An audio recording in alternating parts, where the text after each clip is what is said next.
Hello everyone, আসসালামু আলাইকুম। চলে আসলাম নতুন একটা সকালে। তো এখন প্রায় 7:30টার বেশি বাজে। দেখেন আকাশে মেঘলা মেঘলা, সকালটা চারিদিকে কাক ডাকতেছে।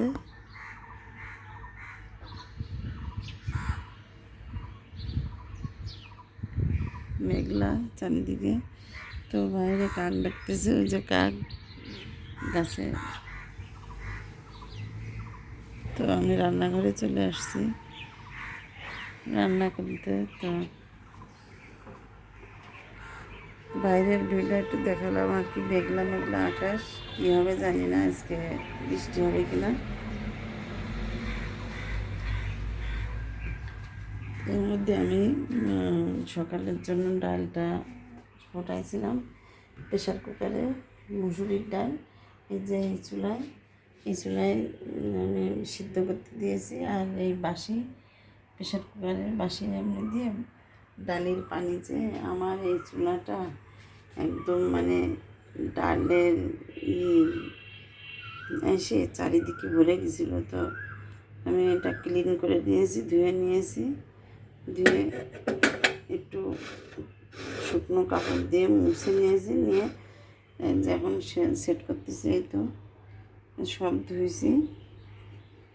কারণ এর যে ছোট্ট ছোট্ট শুকনো যে ছিদ্র আছে, এই ছিদ্রগুলো এটা দিলে গ্যাসটা বাইর হবে না। তো আমি ধুয়ে নিয়ে তো সকালবেলায় একটা অঘটন, চারিদিকে সে ডাল বাসি দেওয়ার সাথে সাথে প্রেশার কুকারে বাসি দিলে তো বাসি দেয়, মানে পানি একটু বেশি হয়ে গেলে এমনটা হয় আর কি। চারিদিকে সে ডালের যায়, চারিদিকে পড়ে একটা নোংরা হয়ে গেছিলো। তো আবারও চুলাটা মুছলাম, ক্লিন করলাম।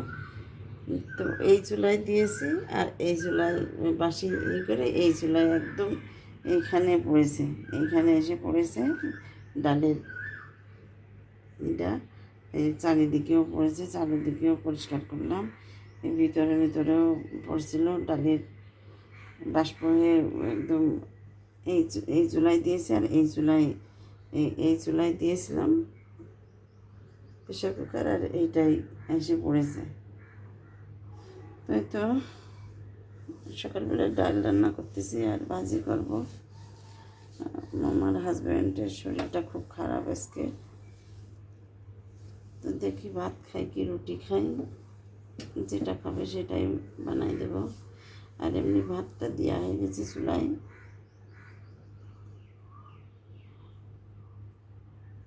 ভাতটা হয়েও গেছে। আর এদিকে একটু কুশি ভাজি করবো। তো কুশিটাও কুটা হয়ে গেছে, তো দেখেন কুশিটাও কুটা হয়ে গেছে। তো সিদ্ধ করবো এখন, সিদ্ধ করে তেলের পরে দিলে হয়ে যাবে। এখনও কেউ ঘুম থেকে উঠিনি, সবাই উঠে নামাজ কালাম করে আবার শুয়েছে।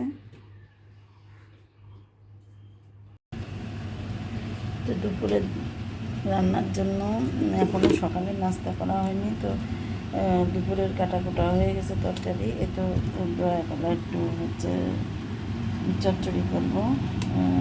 দয়াকলা এক জায়গার থেকে একজন দিয়েছিল, আমার বোন পাঠিয়ে দিয়েছিল। তো আমি এটাকে চচ্চড়ি করব। আসলে না করলে তো রান্না করে ফেললে খাওয়া হয়ে যায়, না করলে নষ্ট হয়ে যাবে, শুটকে হয়ে যায়, ফেলাই দিতে হবে। তো দয়াকলা চচ্চড়ি করবো। আর এখানে মানকচু আছে, এটাকে আমরা মানকচু বলি। তো মানকচু রান্না করবো রুই মাছ দিয়ে দুপুরে। আর ওরা বউ মানকচু খেতে চায় না, ভারী তরকারি পেটে বার হয়, গ্যাস হয়। এই জন্য ওনার জন্য একটু পটল কিংবা অন্য তরকারি রান্না করবো। আর এখানে ভেন্ডি দিয়েছি, এটাও দুপুরের জন্য। তো ভেন্ডিটাও প্রায় ভাজা শেষ হয়ে যাচ্ছে প্রায়। আর এখানে তো ডাল আছে, ডাল 3 বেলার জন্য। ডালটা এক হাঁড়ি রান্না করতে হয় প্রতিদিন। ডালটা তেলেও দেওয়া হয়ে গেছে, বাগার দেওয়া হয়ে গেছে। ডাল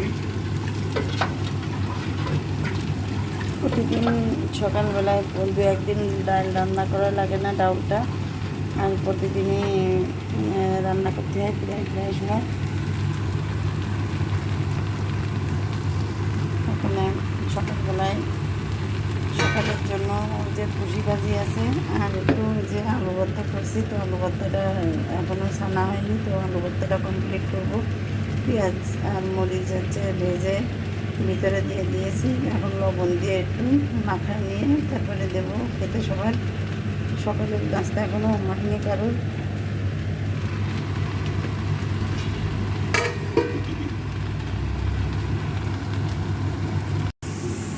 তো কচুটা আমি এটা প্রেশার কুকারের ভিতর দিয়ে দিয়েছি, তো একটা কি 2টা বাসি দেবে, যদি না সিদ্ধ হয় এই ভয়তে আমি কচুটা প্রেশার কুকারের মধ্যে দিয়ে দিয়েছি। এটা প্রেশার কুকারে এখনই বাসি দেবে।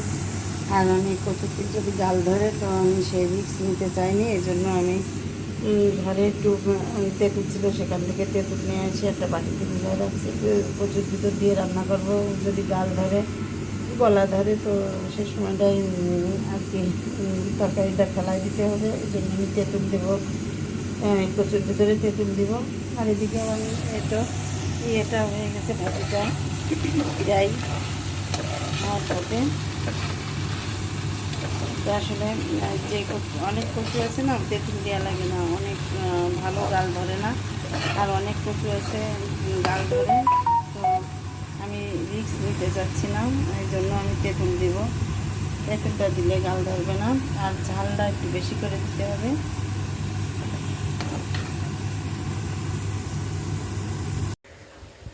তো দুপুরের রান্না প্রায় কমপ্লিট, আর একটা তরকারি আছে ওটা রান্না করলে হয়ে যায়।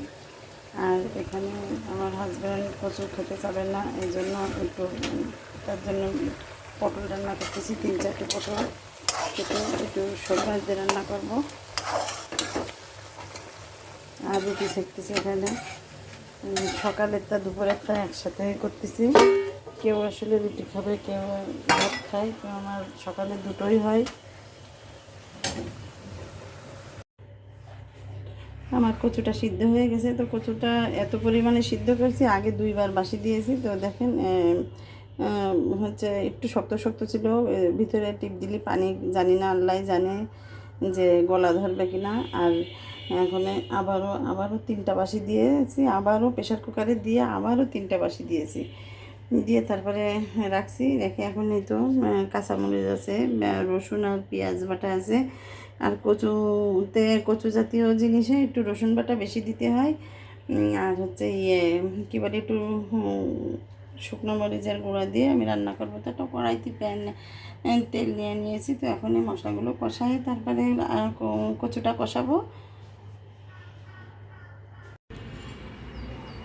তো দুপুরে রান্নাবাড়া করে তারপরে গোসল করে নামাজ কালাম পড়ে সবাইকে খেতে দিয়ে তো আমি একটু রেস্ট নিয়ে আসরের নামাজ পড়লাম। আসরের নামাজ পড়ে আবার পাশে আমার মার বাসা, মা আসছিল আমার বাসায়, তো মার সাথে একটু গল্প করলাম, করে তারপরে আমার মা চলে গেল। তারপরে এই তো এখন মাগরিবের আজান দেবে, মাগরিবের আজানের আগে আর একটু পরেই আজান দিয়ে দেবে।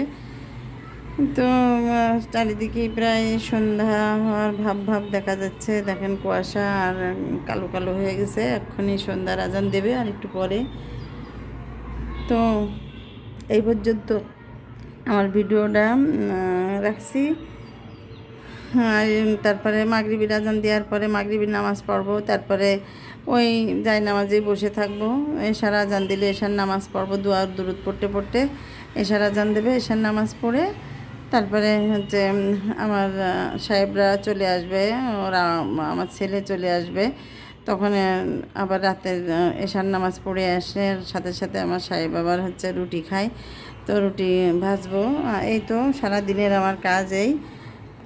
তো আমার ভিডিওগুলো যদি ভালো লেগে থাকে তাহলে আপনাদের বন্ধুদের মাঝে একটু লাইক, কমেন্ট আর সাবস্ক্রাইব করবেন, আর নতুন নতুন ভিডিও পেতে হলে আমার সাথে থাকবেন। আজকের মতো আমি এখানে আমার ব্লগটা শেষ করতেছি। সবাই সুস্থ থাকবেন, ভালো থাকবেন, আমাদের জন্য দোয়া করবেন। আল্লাহ হাফেজ।